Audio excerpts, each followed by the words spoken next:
2000 metais, kai kolegija įsisteigė, aš jau buvau to dalis ir esu to liudininkė.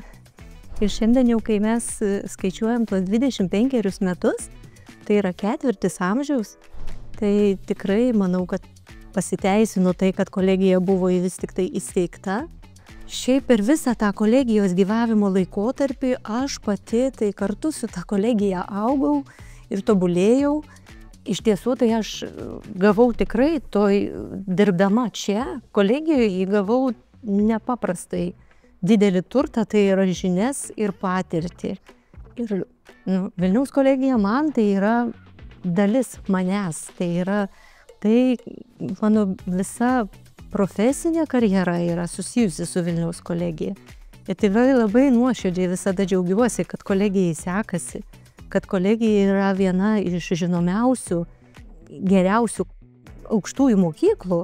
Ir pati aš maža dalelytė jaučiuosi, kad prisidėjau prie to kolegijos augimo.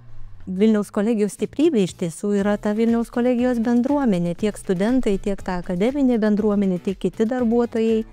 Ir visiems linkiu tą progą, to jubiliejaus, sakyčiau, tokio ketvirčio amžiaus, neprarasti to tempo įgyto mūsų susitelkimo ir mūsų bendruomeniškumo, susitelkti dar labiau ir džiaugtis dar didesniais kolegijos pasiekimais ateityje, pasitinkant kitas ateinančias sukaktis.